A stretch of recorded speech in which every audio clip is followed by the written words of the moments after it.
And welcome everybody to the keynotes lecture of this conference, of this international conference on computational linguistics and digital humanities. It's with great pleasure that I have the honor and privilege to introduce to you one of the stars of our university, Professor Dr. Malvina Nissim, who is a full professor in computational linguistics and society. She was a winner of the prize at as a best lecturer of the University of Groningen some years ago, also at our Faculty of Arts.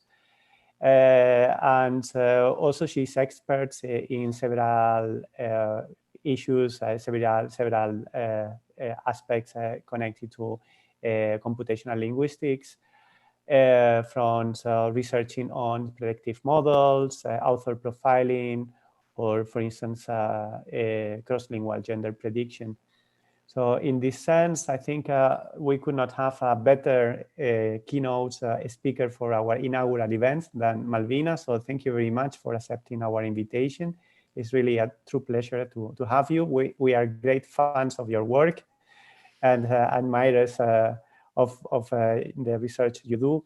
So it's really a pleasure to have you today. So Malvina, the keynote lecture title is The Power of a Weak Signal in NLP. So Malvina will talk for the next 10 minutes. We will have time for questions and answers at the end of her talk.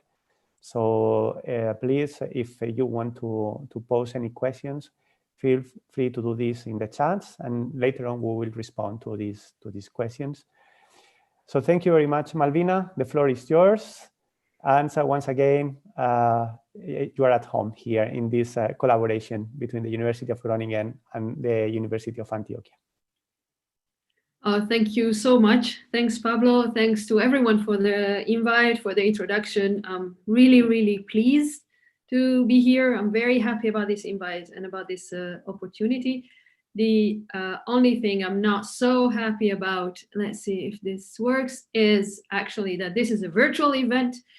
I would have loved to be in Colombia and meet you all and to do some research together, but hopefully there will be opportunity soon enough for this. So what I'm going to talk about today, it's actually 3 case studies. And these are all case studies that have to do with the title of the talk, which is weak signal in NLP. But they will have to do with it in different ways. And they have some commonalities. They're all classification tasks that I will be talking about. And they all have to do with weak signal, as I said. And they have to do with weak signal in different ways. So I'm going to talk about distant, very distant signal that we can capture and how we can capture that. So the first 2 parts are going to deal with that. And I'm also going to talk about some very strong signal that we will try to actually reduce. So the strong signal will also become some weak signal.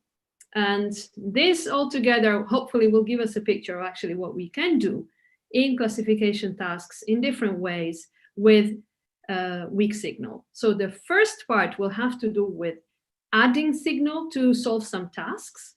The second part will focus on signal in terms of sources that we can use. And the last part, as said, will have to do with reducing signal. So I'm going to start with adding signal. And the specific task that I want to talk about is an English learner's assessment task. So I'm sure that all of you had to deal with this on not sure which side of the task, whether as learners or examiners. But as you know, when you learn a foreign language, there are these international assessments that will go from A1, which is the basic level, to C2 as an expert level of a foreign language. And this is a common European framework of reference for language, but I know is also used internationally. And the task here is, if you're given a text that is written by someone who is not a native speaker of English, but is writing in English, can you actually tell what level of English this person is? So this is the task with non-native speakers of English. And we had some data to address this task, which we consider to be gold. So this is data that we got from the essay that people have to do when they take exams, so or training for this for these assessments. And we got approximately 30,000 samples, and this is an example that you have. So it's an example prompt. So like you have to pretend you're writing a birthday invitation, and then this is a sample that you're using to train at a very low level. So this is like A1 or max A2. And this is okay data that we had, but we didn't like it too much because of two reasons. One, it wasn't so much, and it was actually quite a lot at the very basic levels, but not so much at the higher levels, because a lot of people actually maybe start, but not all of them will get to say C1 or even B2. So you have a lot of data for A1 and A2, but not so much later on. And the other reason why we didn't like it so much is that it's elicited data. So it's not very spontaneous. So in a real setting, if you want to actually assess somebody's proficiency in English, you might want to have more spontaneous data. So we said, okay, let's collect some spontaneous data, which is not so obvious how you can do that. So how do you get this spontaneous data from learners of English? So we used a paradigm to do this, which is called distant supervision. And that's why at the beginning I was talking about distant signal. So what is distant supervision? Well, you can collect data using proxies. So a classic way of doing that, a classic task where distant supervision has been used, is sentiment analysis. So basically, you assume in a very, very noisy and overgeneralizing way that if you have, say, a tweet that contains a sad emoticon, then that tweet is likely to be negative. And if it contains a happy one, and is likely to be positive. And then you use these proxies to obtain what's called silver labels, and not gold labels, but silver labels. So these are approximations, and you make a data set built like that. So we use the same paradigm for different tasks, because we're not doing sentiment analysis, but we use the same paradigm and acquired some spontaneous data from social media, which is, we used Twitter and Reddit. And we did it this way. Now, I hope you can see my arrow here if I move it. So this is an example from Twitter, and people are self-reporting. So they say, oh, I've just received the results of blah, blah, blah. I'm officially C1. So what do? We take the Twitter handle of this person, like the ID of this person, and then we collect data like tweets from this person after the date where they've said I'm C1. And we assume that if they tweet in English after that time, they are at more or less a C1 level. And we do something similar with Reddit, using flares on Reddit, where people are saying, for example, in some subreddits, they say that they're seeking someone for conversation at, for example, here, English B2 C1 level. So we take this as proxies for people, and we collect data after that date, for like assuming that the English that they speak is more or less at that level. So at this point, we have gold data and we have proxy data. So it's like gold and silver, and some is elicited and some is spontaneous. And if you look at the table here with the size, of course, the spontaneous data is like really a lot bigger, but texts are shorter, while it's tweet and Reddit, and the other ones are essays. And not only, if you look at the distribution of the levels, is really reversed. And this is very interesting also for our studies, because that also tells us that if we only use elicited data, we are not really going towards a strong representativeness in spontaneous data. So basically, using these data sets, the two together, we want to try and see, according to various settings, how much prediction we can do for the learner's level. So we have various settings, and let me try to explain this. What you see gold is gold, what you see silver is silver, and the arrows means like training and testing on one and the other. So what we want to do here, we want to just check if you only use the gold data, if we train and test on itself. And here the same on silver data, train and test on itself. But we also want to do a cross-train and test. So we will train on gold and test on silver, and the other way around as well. And also we want to put everything together and train and test on the combination of both. And why do we want to do that? We want to see whether the learners' levels are predictable, if there is any signal in the social media data that we have acquired, and we have acquired it in a distant way. Yeah? So we also know it's noisy. And also what we want to know is whether there is any cross data set signal, like, are we modeling the same thing or not? Maybe there is signal, but they're not really corresponding with one another. So we train very basic models that are very interpretable. So these are like an SVM and a logistic regressor that we trained. We tried other models, but these were those performing best. And if we do like a 75-25% split on both data sets, on gold, we see a really high macro F. So we're pretty good at predicting the level on gold. And on silver is pretty bad. So if you compare them, it's almost 91% on gold, and it's like half of that on silver. And so that's already like something to bear in mind. So on gold data, the task is doable. On silver data, still a lot above the baseline, but it's not very good. Then we also try to train on gold that we know is pretty good data, because on itself it achieves 91%. And we tested it on silver, and the macro F was only 9%, like not even 10%. It's lower than baseline. And we also try to do a little like inside check with training on Twitter and testing on Reddit and vice versa, and F scores are also very low. So we moved from like, it's just pretty bad. So if then we try to put them together, and we find and we do again a 75-25 split of the whole data set together, so gold and silver together. Remember that gold was almost 91. So we find a macro F, which is not even 71. So it's just about 70. So that's, if I have a summary slide for the results, which is this, so it's pretty bad. So if you want to do something like this, you go like, well, okay, these are really bad results.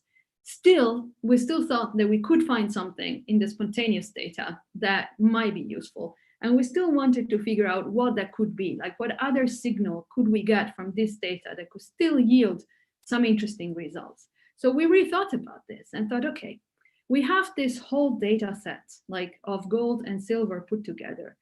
And what we want to do is, yes, like predict the level, but we also have some other information, and the information is the source.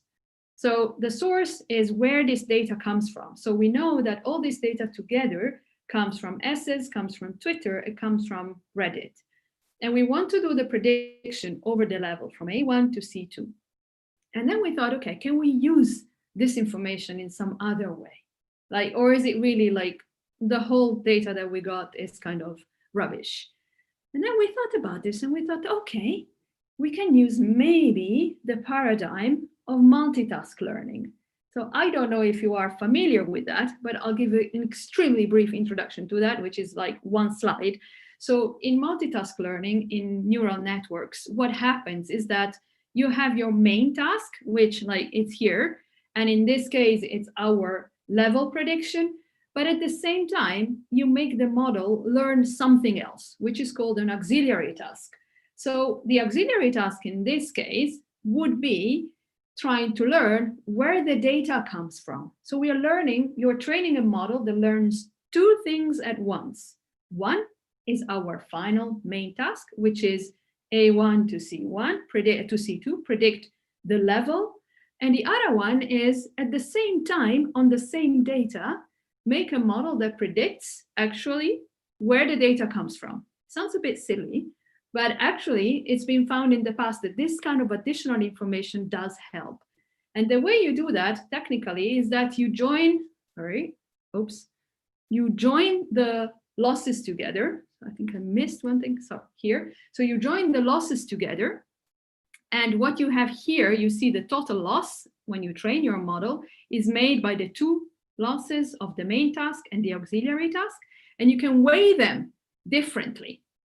Okay, so what you can do, you can give more weight to one task and less weight to the other. Yeah, and then you train them together. And what we did, we used this method in two models. One is a BiLSTM, where at the same, I'm not going to go into the detail at all of the model, but if somebody is interested, is there to see what we did. And what you have here, the important thing is at the end, you have two outputs. One is the main one and one is the auxiliary one. And you do the predictions at once. So you predict the two aspects, but you do that at the same time, okay? With different, possibly different importance assigned to one or the other. This was a BIAL-STM, but we also trained a CNN. And again, we had to output the two decisions. One is the level and one is the source. So what did we observe? I thought this was really interesting because the gain is not big, but it's there. And what we saw is that if we just treat the problem with the same models, but just as a single task, so we try to predict only the level, so A1, A2, and so on, with our BIAL-STM and with our CNN, we obtain these scores, just with the task and with the mixed data. Okay, so this is like 69 and 64. Now, what happens if you instead, we do it in a multitask setting where we are trying to learn also the auxiliary task at the same time? Now, what we see is that, so the auxiliary task, remember, is just at the same time trying to tell whether the text that you're classifying comes from the essays, comes from Twitter, or comes from Reddit. And what we see is that usually when the main is actually given, the main task, so predicting the level, is given a larger weight, we see that actually the scores go up a bit. Of course, not much. We know that this is not an easy task anyway, and we know that the signal is still there. But in the BIAL-STM, it goes up more than 1 point, which is not trivial for this kind of tasks. So we were quite happy with this, but especially so that we could see that there are more and creative ways of using signal that doesn't seem to help. So this was distance signal that on its own, just training models didn't help much. But if you combine it in a different way, then it seems to help. So from this first part, what actually we could gain as little takeaways is that social media can provide some signal on the L2 proficiency level, but probably this is not very much the same aspect that we're seeing when we actually are looking at elicited essays, so still for the same task, but they don't seem to talk to each other very much. But if we use actually information about the sources, that actually helps. So rethinking signal this way does help. So this idea of exploiting sources, so exploiting the signal, which is not, it's also noisy, but still like tells you something about where some text comes from, is at the core of the next experiment that I want to tell you about. And that really focuses on sources and how this is also very distant signal. It's not just, manually annotated data that is very clear. This is approximated data, but I want to show you how actually that matters too. Now, this is a very different task. It's hate speech detection that maybe some of you are involved in, or I'm sure have heard about. And we got data from a shared task on Italian. So before we did English, now this is on Italian. And this is shared data provided in a competition, which is called Evalita. And that was Evalita 2 years ago. There's a new version coming up soon, but this was from 2 years ago. And this is the data that we had, was about 6,000 pieces of instances with a distribution that was skewed towards non-hate. And what did we do? Well, we took this data and just ran a very, very simple CNN on this data, which also had embeddings, word embeddings, but they were acquired and trained on the fly. They were not pre-trained, so they were acquired on the very same data that was used to train the model. And as you can see, the macro F score that we obtain is about 75%. Now we said, okay, maybe if we get more data, this is only 6,000. So if we get more data, maybe that's better for the model. So what did we do? Well, I said, okay, well, let's use distance supervision that we know works. Now you also know what distance supervision is about. And we said, oh yeah, let's use that. So what we did, we took very hate rich Facebook pages, these were top-down selected. These were manually selected. We knew that people were having a lot of hateful comments there. And then we took more neutral or happy Facebook pages, like, cooking or comics, people where people don't actually have very nasty comments. And we tried to keep the proportions of gold data the same. And what did we do? Again, we used proxies. But now we didn't use like templates as we did before, like, oh, I got my C1, blah, blah, or the emoticons that are quite obvious for positive. And so what we used as proxy was actually the provenance of the comment, so the page. So if it was coming from a very hateful page, this was labeled as hate. And if it was coming from a more neutral Facebook page, this was labeled as non-hate. Now, did it work? Zero work, like bad, really bad. So we tried this and we got a lot of data like this, and just adding it to the gold data of 6,000 was a disaster. Like, it got performance down, it was really bad. But still, we didn't give up also this time, and we thought, okay, let's see whether this data can maybe be used in some other way. So what did we do? We took all of these comments from hate-rich Facebook pages, so it was 1 million comments. And what did we do? We trained embeddings on this data. So we trained word embeddings on very hateful, very hate-rich pages. So we call these polarized hate-rich embeddings. Okay, so these are our hate-rich embeddings. So we think that these embeddings semantically are more expressive of topics that have to do with hate, rather than other embeddings, other more generic embeddings.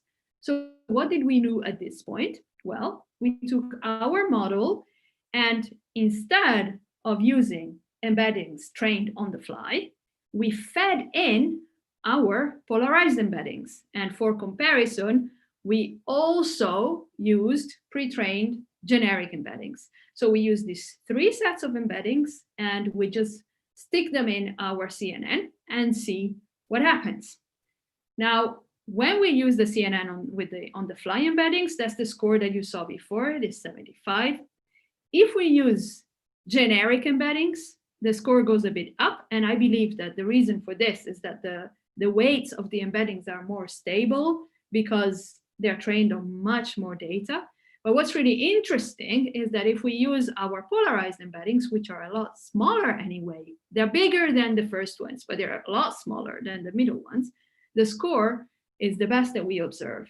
So I thought this was really nice. And this work has been also replicated on Dutch, where we also saw like improvement with using polarized embeddings. And if you think about that, what's really nice is that you, of course, could do it with any source. It's not only for hate speech, but you can actually think of sources in terms of almost labels, but not labels to have training instances, but to characterize your embeddings in some specific way. And one thing that we also checked was just to looking at a few words that we knew were like delicate words, let's say, where you could get hateful comments. And indeed, if we compare the generic embeddings and the polarized embeddings, we observed 2 things. One is that in the polarized embeddings, there are more negative terms associated with the given word, like in this case, migrants.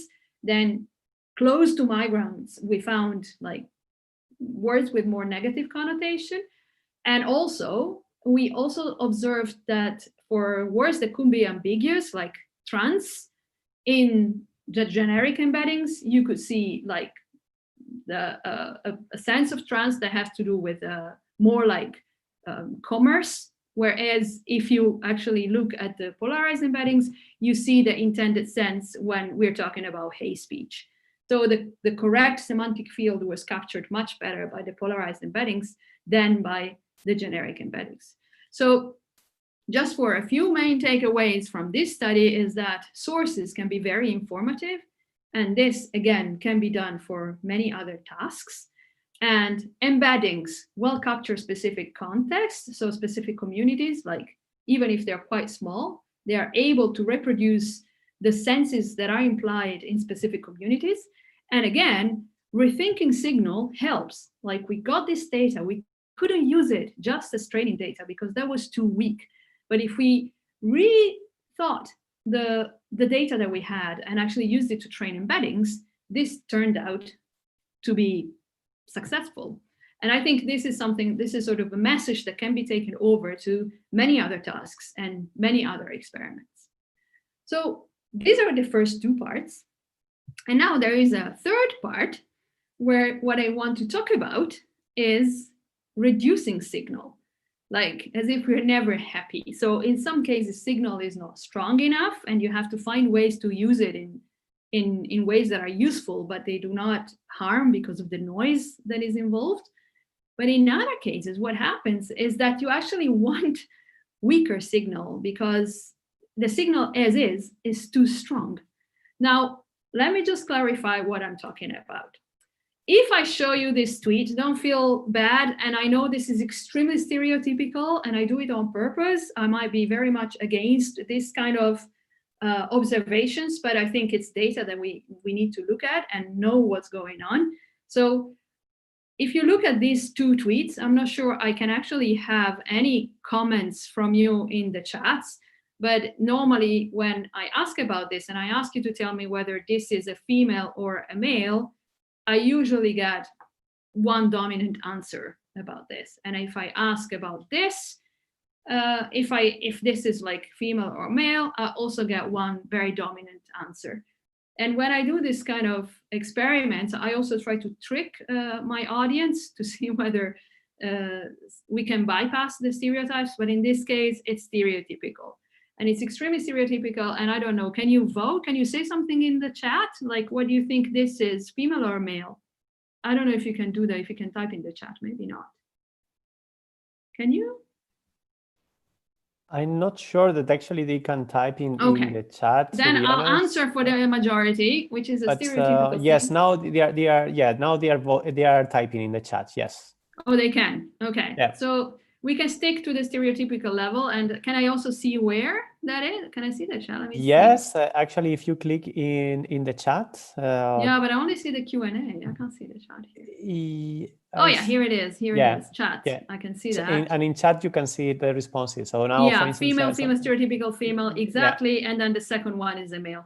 Thank you to all participants. You're great participants because you say what is expected of you. So thank you very much. And do not worry. I mean, this stereotypical thinking is a classic and you're not alone. This is what we normally see when we do this kind of experiments. And there was a paper that was out at our major conference at ACL in 2016 that did also a similar experiment that they showed that humans relied on pretty much correct stereotypes. So it's true that tweet was by a female and the second one was by a male, but they relied on these stereotypes even more than they should have. So it was a sort of click, and whenever they saw a beer, they said male. I mean, it's really bad, yeah? I am aware of this. I'm not supporting this way of thinking, but we observe what happens in general. So for example, people assume that males post more than actually they do about sports and business. And females show more joy and so on. So people normally, when they look at text like that and they have to do gender prediction, they generalize even more. And they do it even more than machines in a way. And machines do the same to a little bit of a lesser extent, but they do the same. And why do they do the same? Because the most successful models that are still there for gender profiling, for gender detection, are Engrambased SVMs. So these are strongly lexical models that will take, for example, tweets and check sequences of characters and sequences of words, which will be fed to a linear SVM, and then you get your result. And this is usually a very high score.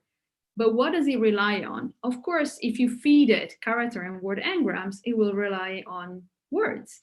But that doesn't tell you much about the style of a person, say of a female or a male. It tells you something about the content.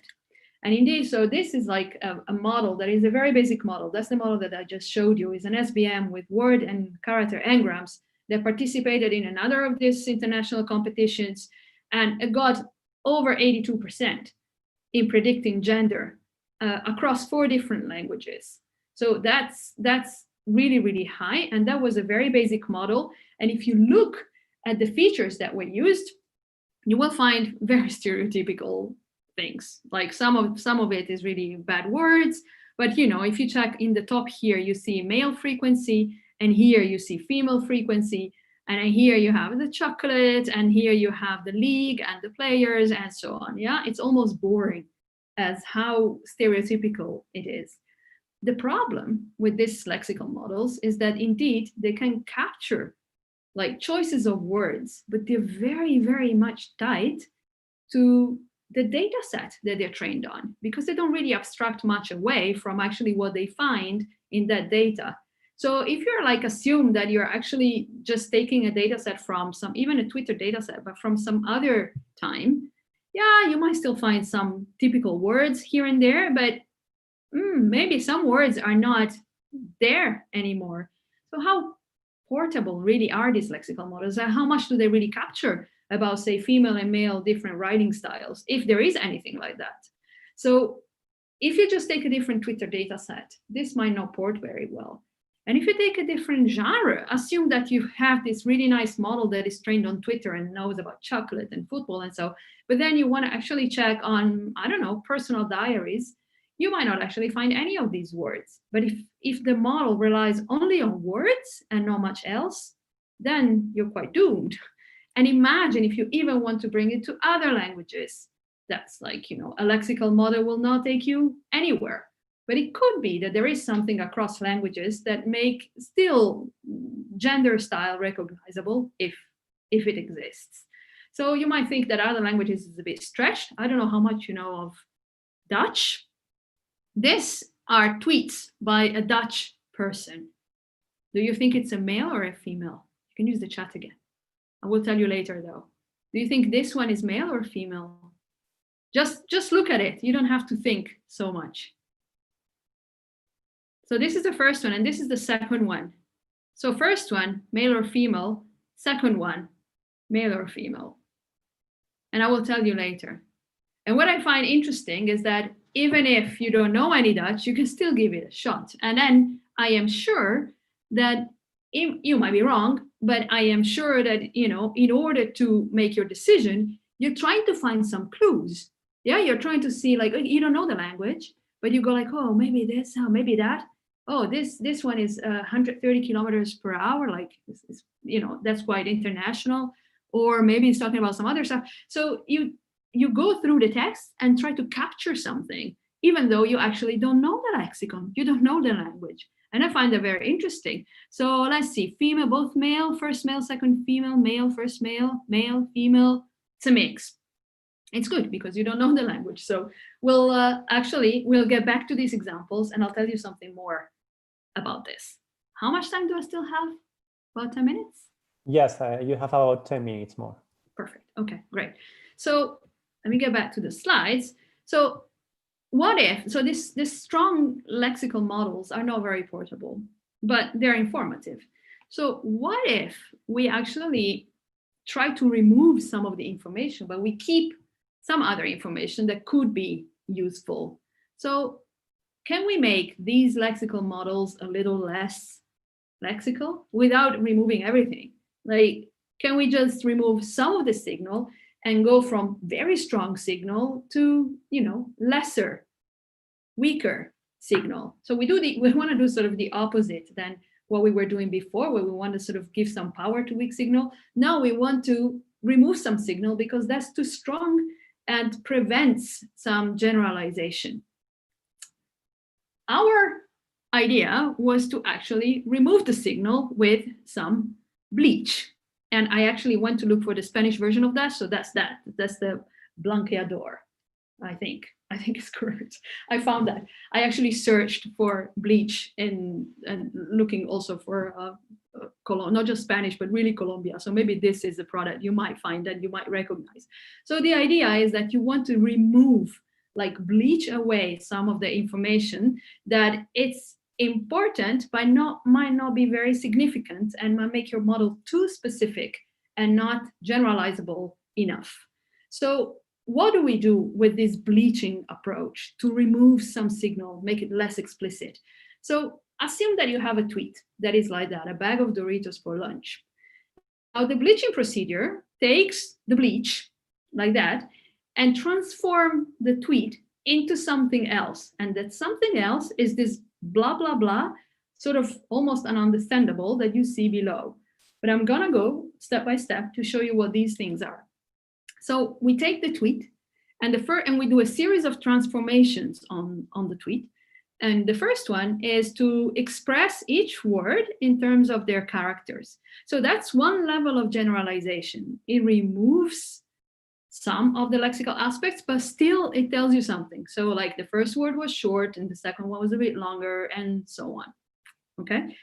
The second level is a binned frequency. So it gives you an idea of how frequent each word is in the corpus that you have. And then we have like very frequent, like extremely frequent, very frequent, frequent, not so frequent, rare. And then you just use these sort of bins to classify each, to represent each word. Then we just simply transform each word or each character into either vowel or consonant or something else. When we have punctuation or when we have emojis, we just use another symbol. So we have this sequence.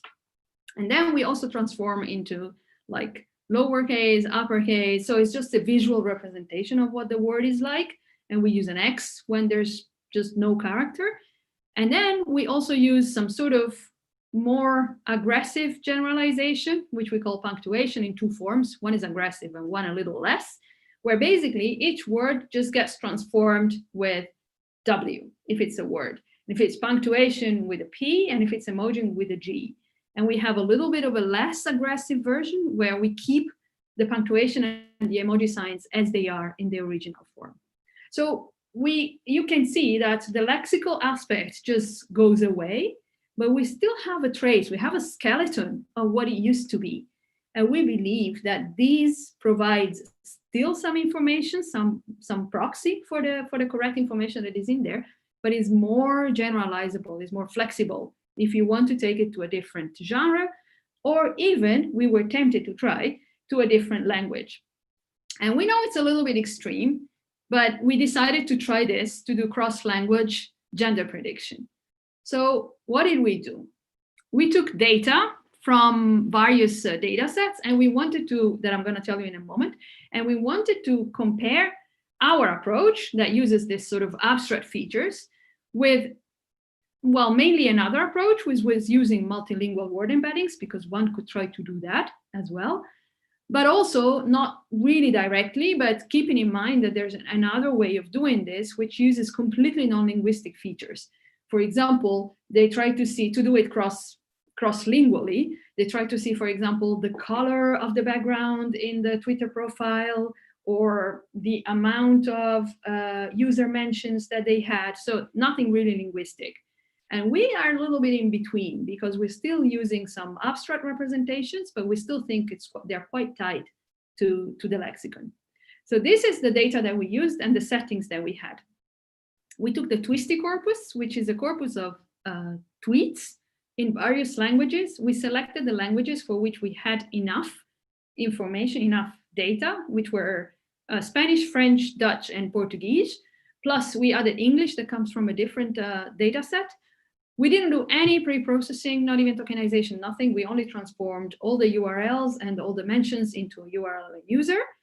And then we trained two models. One is the lexical model I told you at the beginning, which is an SVM with word and character engrams, very, very simple, but we know high performing. And the other one is a bleached model. So basically we trained an SVM with 5 grams that we tuned via cross-validation on the bleached tweets, after we concatenated all the representations for each tweet. So the vowel, the bin frequency, and that was all concatenated. So we got a funny representation of the tweet. So one was simply lexical, and one was this funny abstract representation that we got. And then we compared what happened with both representations in language and cross-language. And we did it cross-language. We did it like either one language at a time, like English versus train on English, test on Dutch. But also we put all the languages together but one and tested on that language. And that's actually, this last is the results that I'm reporting at the end. So just very basic, the lexical model, as expected, performs very high. The performance on English is lower, and we're actually not sure why. We still haven't found a proper explanation as to why performance on English is lower, but the other performances are on par with what we saw with the best model at PAN 2017, where we said, what did we say? It was 83%.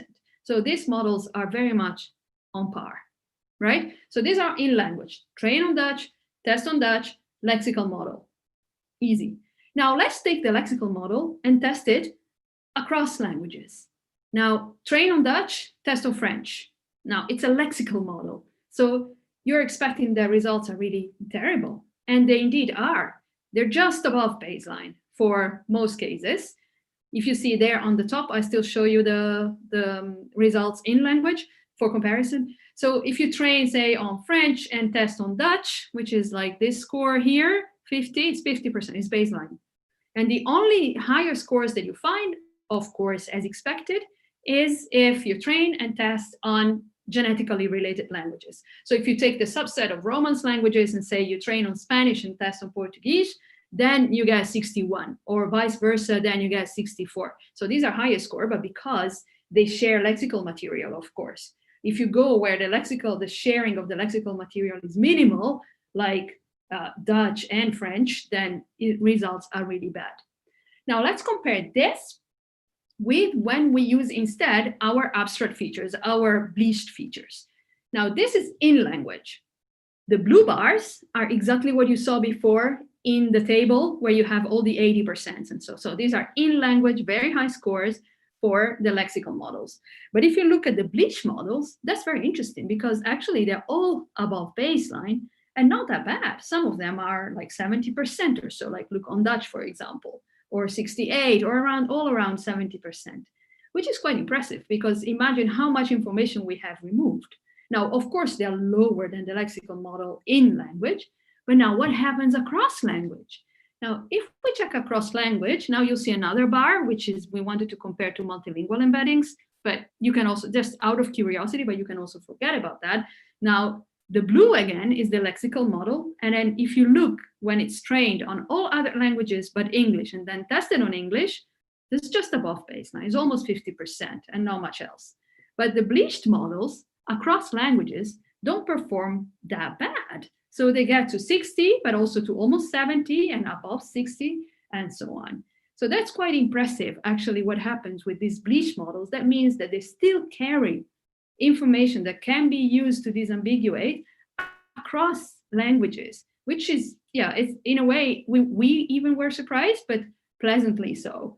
And these are just some example of predictive features. For example, it turns out that independently of the language, like females tend to use, for example, more mentions. So this user there is used more than males. Last thing that I'm going to tell you is that we wanted also to see what happened if we asked people, like I just did with you, to actually do this. So how do our models actually compare with what people can do in language, but also cross language? So we asked some people to do this as if to mock like someone who doesn't know a language. We got people, native speakers of Dutch, who had to do this in Portuguese, and we just specifically asked for people who didn't know Portuguese, didn't know French, didn't know Spanish, didn't know any Romance language, and had never heard of Portuguese before. And the same for French and Dutch. So French people knew nothing about Dutch, but we also got Dutch people to do Dutch tweets. So we wanted to compare these proficiencies, and we showed them the examples that you saw, like exactly like that. So this is what they had to do, and they had little time to do it. We said, do it spontaneously, just look at it and see what you can say. So they looked at it, and this was actually female, as some of you said, and this was male. But it's a hard task. It's a very hard task. And if you look at actually how people did, even on Dutch to Dutch, the lexical model does better than human. But if you look, the machine bleached case does the same as humans. So you see here on the left part, Dutch to Dutch, human is 70 and the bleached is 72. So I'm sure that they're not capturing exactly the same examples, but the performance, the impression on the very same language, on your own native language, it's actually very similar. And if you look across languages, and this is the last thing that I'm going to show you, what you'll see,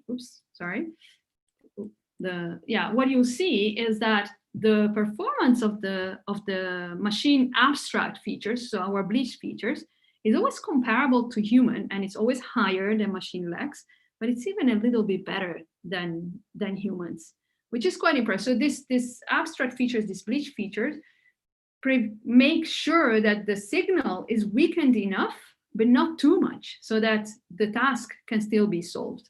So it removed the too strong signal that actually doesn't make it possible otherwise to do the prediction cross language, but actually they still preserve enough signal. So these are the main takeaways. So this bleaching strategy is surprisingly effective, although of course within language, if you use that lexical features, these are the best, and this is also observed within data set and within genre, but you need better abstraction if you go across data sets and across genres. And this abstract feature transfer pretty well across, we tested 6 Indo-European languages and outperform also multilingual embeddings, but other languages, of course, will need a different treatment. And we also had some observations regarding humans and actually how that relates to our bleached features. So just to conclude, what are the very final takeaways? Source matters and lexical information matters very much too, but abstracting away and rethinking about weak signal is also very important, and it can relieve not only frustration about things that don't work, but also improve your performance. And also, strong signal is not always what you want, because it might be really good, but it can really impair your portability. And these are just some references that are the core ones regarding the 3 experiments. There's more if you're interested, of course. So thank you. Thank you very much, Malvina, for this brilliant and fascinating talk.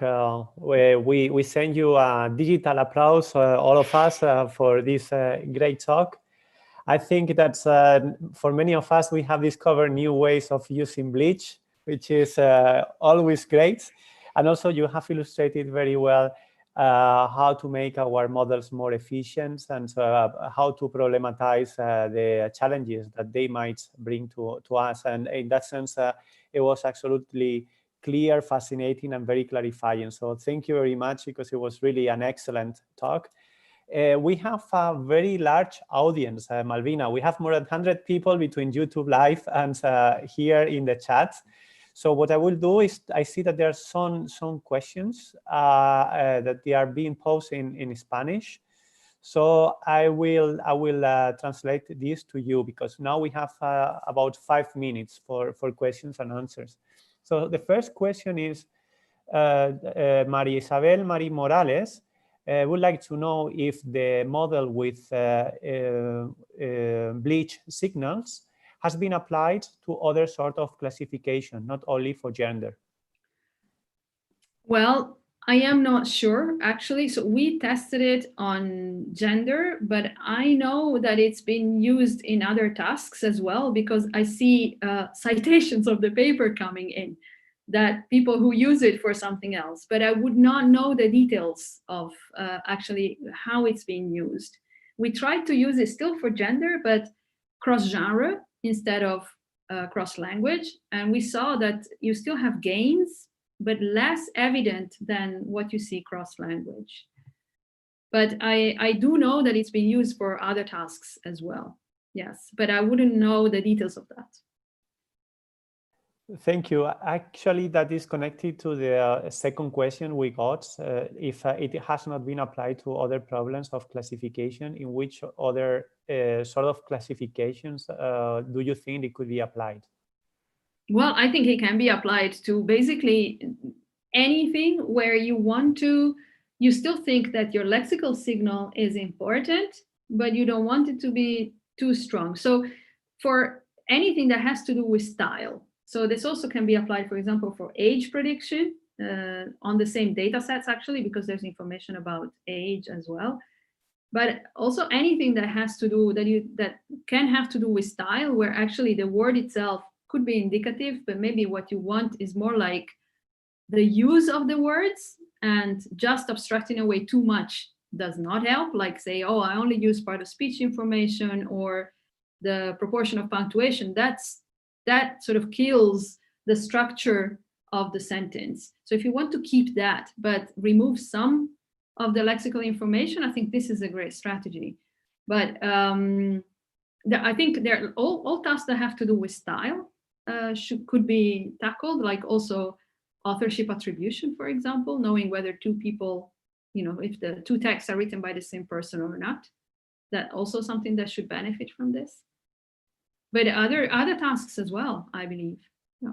This is very interesting. I think also it could be applied for forensics, right? And so Yeah. that is really, really great. We do have a collaboration with the Forensic Institute, actually. So it sort of got, hampered a little bit because of the corona. So yeah, it had just started and now it's a little like there. But yeah, of course. Yeah.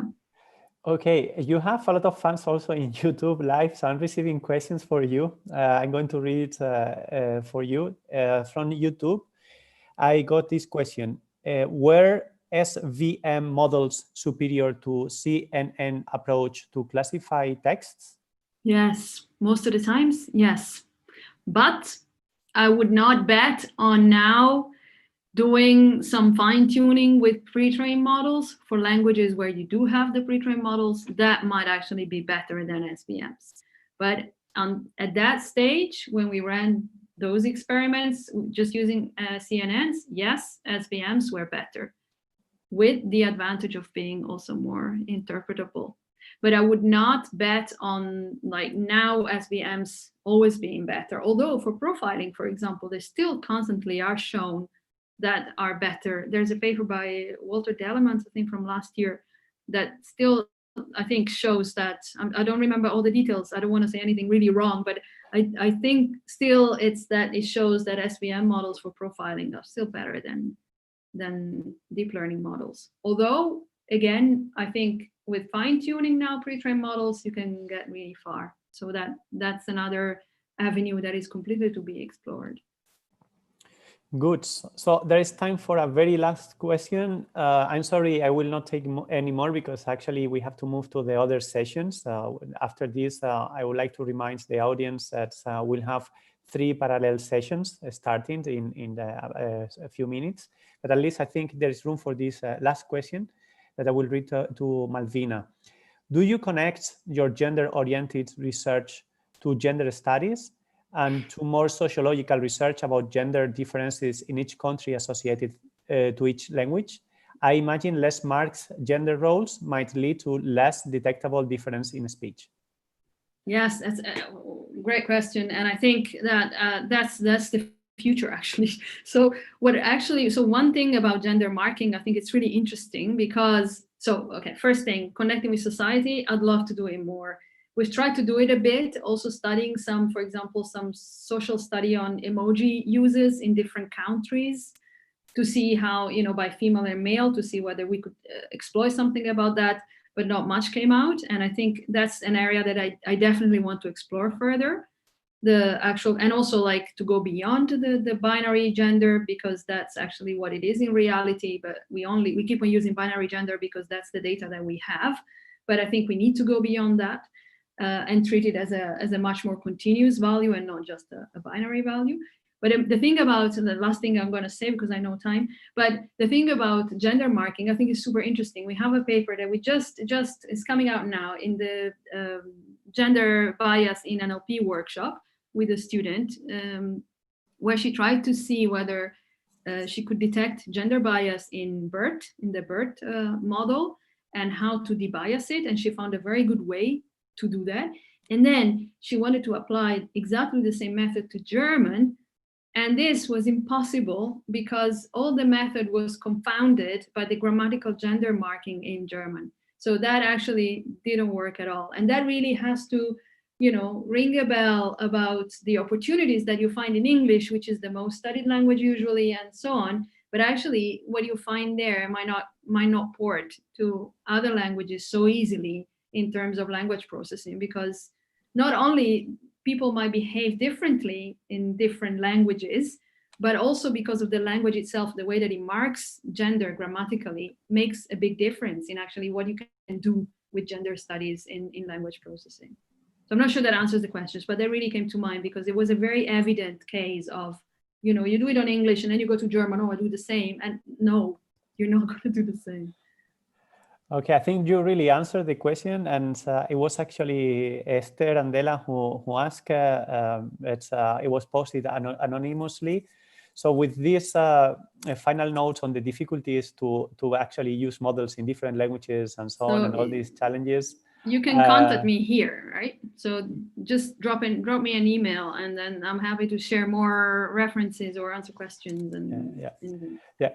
Actually, this is overwhelming because I keep on receiving questions for you, but we don't have more time. Send so them, please. And then yeah, if you can, or just people who didn't get their questions answered, just mail me, and then I'll see what I can do.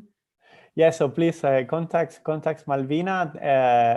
This was a very successful session, followed by more than 100 people, both between here in Zoom and also in the YouTube channel. So once again, thank you very much, Malvina. It was really an excellent presentation. No, thanks to you for having me. I could not think on a better way of starting this conference.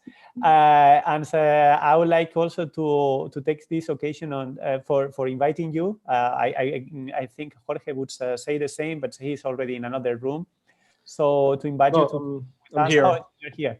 So Hi. We hope that you can come very soon to the UDA, to Medellin next time. Oh, I'd love to. I'd love to. We talked about it and all the research opportunities and the contact with the group. And so, yeah, I'd love to.